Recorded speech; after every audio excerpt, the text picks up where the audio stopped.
Boa noite. Já que é professor de estética, não acha que a representação barroca de demônios é um subtexto do medo dos humanos de serem animais, figuras humanoides com características de vários bichos?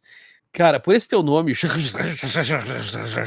você tá zoando, né? Agora, o barroco, a estética barroca, precisa lembrar que ela vem na sequência da Revolução Copernicana, né? Ou seja, isso é uma coisa até divertida, agora vamos falar sério. Isso é uma coisa que poucas pessoas se dão conta do quanto que determinadas mudanças de paradigma ou determinadas revoluções, sejam elas revoluções não só no sentido de tomada de poder ou coisa que for, mas revoluções científicas, revoluções estéticas, revoluções cognitivas, enfim. A gente às vezes perde de vista o quanto que essas revoluções elas têm assim um impacto tão grande, uma série de outras coisas onde elas supostamente não precisariam ter impacto, que, enfim, basicamente a sociedade inteira muda. Eu quero dizer o seguinte: quando se estabelece, ainda muita gente duvidando, mas cada vez vai ficando mais certo que a Terra não é mais o centro do mundo, do centro do universo, perdão, Terra do centro do mundo, a Terra não é mais o centro do universo, de que a gente gira em torno do Sol, né? No primeiro momento você acreditava que talvez fosse o Sol o centro do universo.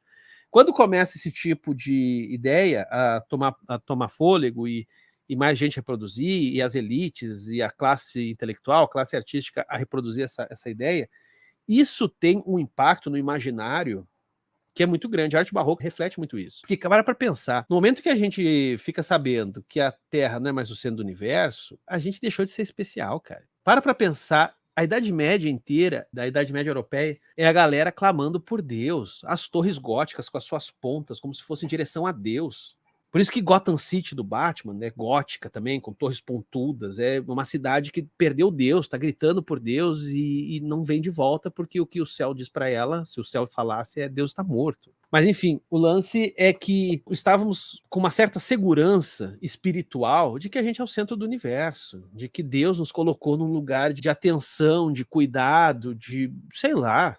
E aí, cambada, quando se fala que a Terra não é mais nem o centro do universo, a gente fica com a sensação de, pô, pô Deus, não era especial, não. É tipo aquela pessoa assim que já levou um fora, mas manda mensagem no WhatsApp querendo ainda ser tratada como especial. Não é, você não é mais especial. E aí é interessante que você pode pegar a arte barroca, e a arte barroca ela opera contrastes extremos, né?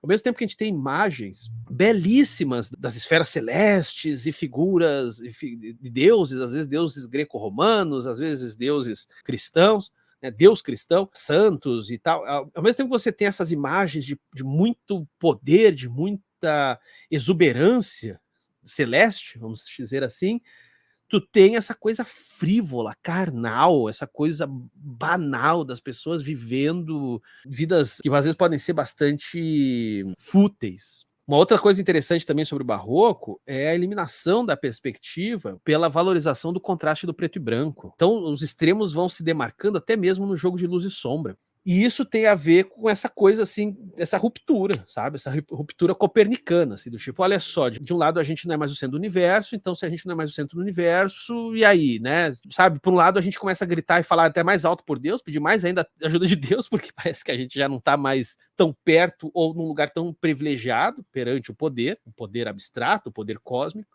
Então, se por um lado a gente tem que falar mais alto, e daí por isso que as coisas ficam mais opulentas, por outro lado, a gente percebe que, na real, a gente tá fudido. Entendeu? A gente tá à deriva, a gente tá sozinho. E aí, ó.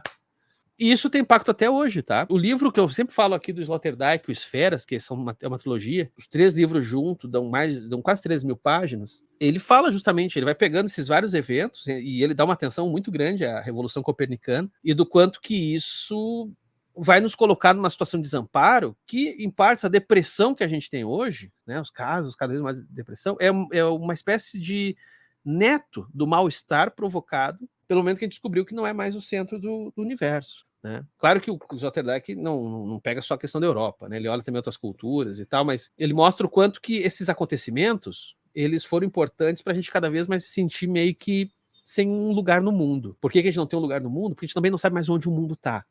Tá entendendo? As coisas começam a perder, elas vão se desrealizando. Eu acho que quem já passou por uma situação mais traumática, eu acho que vai saber disso que eu tô falando. Eu falo aqui por mim, eu lembro que, eu acho que eu já comentei com vocês, né, que eu tive uma inflamação muito forte na vesícula, porque hoje em dia tem gente que tem problema na vesícula, vai lá, marca a cirurgia, faz num dia, no outro dia recebe alta. No meu caso também até foi isso, eu fiz a cirurgia, acho que 2 dias depois eu recebi alta. O caso ficou tão extremo, assim, eu tive uma inflamação tão agressiva, que foram quase 2 semanas só para controlar a inflamação. Eu quase morri. O médico me atendeu e falou assim: cara, tu quase morreu. Foram 2 semanas para controlar aquela inflamação, para só daí poder fazer a cirurgia de extração da vesícula, que daí sim era uma cirurgia mais simples e tal. O problema foi controlar a inflamação. Eu lembro que eu já contei essa história para vocês, né? Tem fotos, né, nas redes sociais da época que eu fiquei internado. E, bicho, era uma coisa doida. Eu tomava morfina direto. Eu tava sempre meio dopadão, eu não lembro direito. Mas enfim, eu tô contando essa história toda porque é o seguinte: eu lembro que daí eu fiquei esses 15 dias internados, aí fiz a cirurgia, tirei, pá, recebi alta, mas eu tinha que ficar cuidando dos pontos em casa e a minha situação era um pouco mais delicada, eu tinha que ficar ali mais ou menos mais umas 2 semanas de molho. Moral da história: eu voltei a trabalhar 1 mês depois. E aí, quando eu voltei a trabalhar, e eu entrei na sala de aula, aliás, nem antes de entrar na sala de aula, quando eu entrei na universidade, eu tive um sentimento de desrealização bizarro.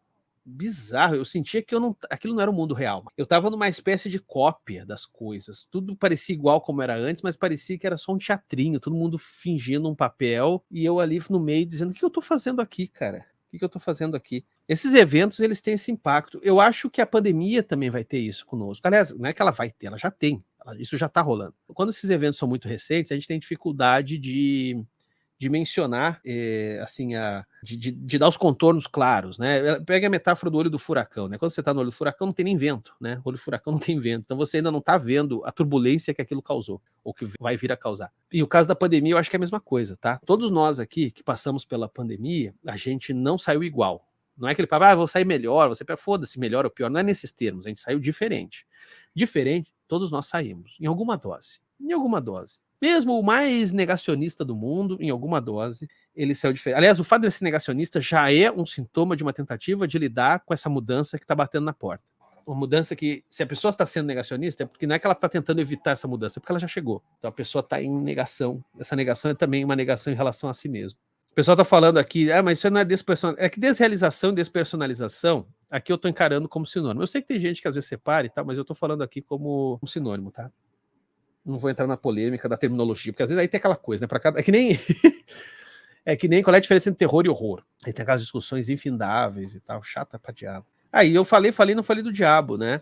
Eu não sou um especialista em diabo. Então, assim, as diferentes representações do diabo ao longo dos tempos, assim, de pronto de cabeça, eu não vou saber dizer. Agora, o demônio barroco, ele é um demônio que ele tem uma certa sensualidade medieval, mas o demônio barroco, ele é, antes de tudo, uma figura que começa a se mostrar cada vez mais racional. Isso é uma coisa que, na verdade, já estava acontecendo no Renascimento, né? O demônio, ele vai começando a ganhar contornos de um príncipe, basicamente, né? Príncipe das trevas, essas coisas. Então, isso é bem interessante observar também até a própria figura do mal, o quanto que com as sociedades modernas, a figura do mal, ela se confunde muitas vezes com a figura de um político, de um soberano, de um...